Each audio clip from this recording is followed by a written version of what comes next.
नमस्ते मित्रों, जय श्री राम। एक चर्चा करने के लिए आपके समक्ष उपस्थित हूं। वो चर्चा है आदरणीय प्रेमानंद जी महाराज के बयान की। आदरणीय प्रेमानंद जी महाराज ने एक बयान दिया, बहुत सामान्य बयान दिया और जो देश में चल रहा है बिल्कुल सत्य, लेकिन कटु सत्य। हमको आदत नहीं है ना, हम कर्म तो गलत करेंगे लेकिन सुन नहीं पाएंगे। जैसे कहा जाता है ना कि फलम पापस्य नेच्छन्ति पापम कुर्वन्ति मानवः। मनुष्य जो है वो पाप का फल नहीं चाहता लेकिन पाप करता है, और पुण्य का फल चाहता है लेकिन पुण्य करना नहीं चाहता। तो हम गलत कार्य करते हैं लेकिन उसको सुनना नहीं चाहते, उसको सुनने में हमको बुरा लगता है। भाई जो काम हम कर रहे हैं उसको सुनने में पीड़ा कैसी? सनातन समाज का, हिंदू समाज का नाश का कारण ही यही है कि हमने सत्य बोलना और सत्य सुनना बंद कर दिया। मीठा मीठा बोले इसलिए देश के इतना विभाजन हुआ, इतने टुकड़े हुए, और आज भी पुनः उसी ओर अग्रसर है। आप विचार कीजिए, अभी कुछ ही दिनों में, लगभग 2 महीने के अंतर्गत कम से कम 50 कांड ऐसे हैं जो सोशल मीडिया पे तैर रहे हैं। सोनम रघुवंशी जैसे, नीला ड्रम आप मेरठ वाला देख लीजिए। केवल मैं लड़की गलत नहीं कह रही हूं, लड़की और लड़के की दोनों की तरफ से। आदरणीय प्रेमानंद जी महाराज ने एक बयान दिया।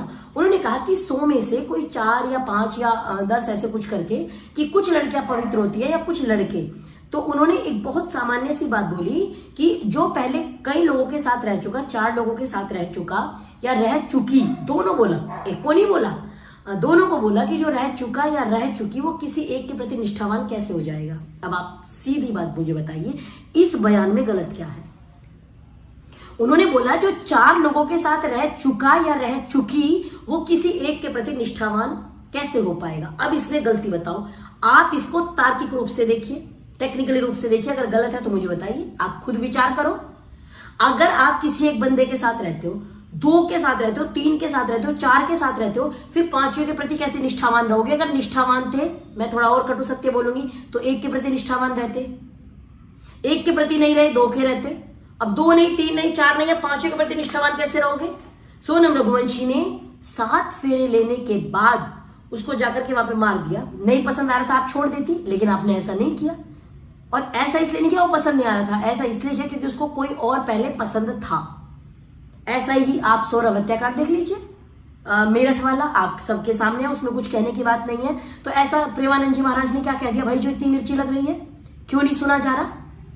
कर रहे हैं ना सोशल मीडिया पे। कल का एक वीडियो तैर रहा है, एक लड़की शादीशुदा है, पति है उसका, और वो लड़की अपने अधिकारी या कुछ भी जिसके अंडर में काम करती है उसके साथ उसकी वीडियो वायरल हुई है। आप सब देख रहे हो, देखा होगा ना वो वीडियो नहीं देखा मैंने, फोटोज तो देखा, वीडियो नहीं पता मेरे को। लेकिन ये आप सबको पता है, ये सोचना तो है कि उसकी वीडियो तैर रही है ना वो लड़की। तो आप ये बताओ कि वो आज अपने पति के साथ है लेकिन उसके प्रति निष्ठावान तो नहीं है। परवेज नाम का कोई लड़का है, उसके साथ वो निष्ठावान है। तो क्या गलत बोल दिया प्रेमानंद जी महाराज ने? मनुस्मृति में यही तो कहा गया। स्वामी दयानंद तो कहते हैं बालक की पाठशाला दूर होनी चाहिए, बालिका की पाठशाला दूर होनी चाहिए, दोनों में गैप होना चाहिए, दूरियां होनी चाहिए। तो आप उनको तो कहते हो भाई पिछड़ी सोच के लोग हैं, ये आधुनिकता नहीं है। आधुनिकता क्या है? 4 लोगों के साथ रिलेशनशिप रखना आधुनिकता है? आप बताइए। प्रेमानंद जी महाराज ने बिल्कुल बिना किसी मन में कोई भाव लिए, बुरा भाव लिए या कुछ भी गलती किए, उन्होंने बड़े प्यार से बोला, बहुत नॉर्मल बोला। और ये बात आप प्रत्येक व्यक्ति एग्री करेगा। मुझे तो पता ही नहीं इतना ऑफेंड क्यों जा रहे हो भाई, इतना बुरा क्यों लग रहा है? बोला तो उन्होंने लड़कियों को भी है, लड़कों को भी है, सबको पता है। क्या आज नहीं होता ये सब जो उन्होंने बोला है? बिल्कुल ऐसे बन के आ गए, ओ माय गॉड, ये तो बिल्कुल आपने, हम सतयुग के लोग हैं, आपने कलयुग की बात कर दी। क्यों भाई? आप नहीं जानते क्या हो रहा है? हम नहीं जानते क्या हो रहा है? 7वीं 8वीं कक्षा के बच्चों को फोन पकड़े जा रहे हैं, इंस्टाग्राम पे मैसेज पकड़े जा रहे हैं। ये सब किसकी शुरुआत है? ये चल क्या रहा है? 8वीं कक्षा के बच्चे, 7वीं कक्षा के बच्चे, और अतिशयोक्ति नहीं कह रही हूं, ये बिल्कुल चीजें हो रही हैं भाई। उसको अस्वीकार मत करो, सत्य को स्वीकार करो और उस कटु सत्य को दूर करने का प्रयास करो, उस गंदगी को अपने समाज से दूर करने का प्रयास करो।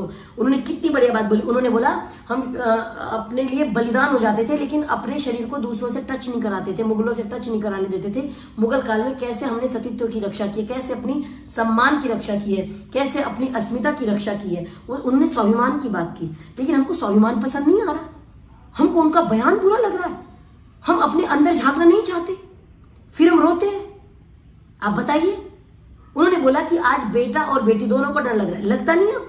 अब आप कहते हो बेटी बचाओ की जगह बेटा बचाओ चलाओ, तो डर लग रहा है ना आपको। पहले लड़की के माता पिता डरते थे, भाई कहाँ विवाह हो जाएगा, कैसे घर में जाएगी, खुश रहेगी कि नहीं रहेगी, दुखी तो नहीं रहेगी, सास परेशान तो नहीं करेगी, ये सब होता था। लेकिन अब लड़की के माता पिता से ज्यादा लड़के के माता पिता डरते हैं। डरते हैं कि नहीं डरते? फिर तो सत्य ही तो बोला ना जो समाज में चल रहा है। अगर ऐसे लोग जो इतनी अच्छी जगह बैठे हैं, ईश्वर का भजन करें, वो सत्य नहीं बोलेंगे तो कौन बोलेगा? पहले आप कहते हो सामाजिक मुद्दे पे बोलो, और जब सामाजिक मुद्दे पे बोलते हैं तो बहुत जल्दी ऑफेंड हो जाते हो। भाई अगर इतना बुरा लग रहा है ना तो अपने कर्म सुधारिए। प्रेमानंद जी महाराज को ज्ञान मत दीजिए। मैं किसी का समर्थन विरोध नहीं कर रही, लेकिन इस बयान में बिल्कुल सही उन्होंने बोला, एकदम सत्य बोला है, स्वीकार कीजिए। और बुरा लगता है तो यूनिवर्सिटी में जाकर के देखिए, कॉलेज में जाकर के देखिए, टीचर्स से पूछिए, प्रोफेसर से पूछिए विद्यालय में चल क्या रहा है, सबको पता है। लेकिन मुझे याद आती है पंचतंत्र की वो पंक्तियां कि उपदेश से आप मूर्ख जो होता है वो क्रोधित होता है, शांत नहीं होता। उपदेशो ही मूर्खाणाम प्रकोपायन शांतये। पंचतंत्र की पंक्तियां मुझे याद आती है इन घटनाओं को देखते हुए कि प्रेमानंद जी महाराज के बयान के बाद हमें अपना आचरण सुधारना चाहिए, लेकिन आचरण सुधारने की बजाय हम उन्हीं पे बयानबाजी कर रहे हैं। तो मुझे याद आती है पंचतंत्र की पंक्तियां कि उपदेशो ही मूर्खाणाम प्रकोपायन शांतये पया पानम भुजंगानाम केवलम विषवर्धनम। मूर्ख व्यक्ति कभी उपदेश से शांत नहीं होता। अगर आप उसको उसकी गलती बताओगे तो वो शांत नहीं होगा, समझेगा नहीं, अभी तो और कुपित हो जाएगा, क्रोधित हो जाएगा, जैसे आजकल नारीवाद का झंडा बुलंद करने वाले कुछ लोग हो रहे हैं, है ना। लेकिन जिस प्रकार कैसे क्रोधित हो जाएंगे, जैसे सांप को अगर आप दूध भी पिलाओगे ना तो भी वो जहर ही उगलेगा, विष ही बढ़ेगा, जहर ही बढ़ेगा, वो आपको अमृत नहीं पिलाने लग जाएगा। तो कम से कम उनके बयान को ध्यान से सुनिए, समझिए, विचार कीजिए, चिंतन कीजिए, मनन कीजिए। ऐसा न हो कि मनन का समय ही न रहे।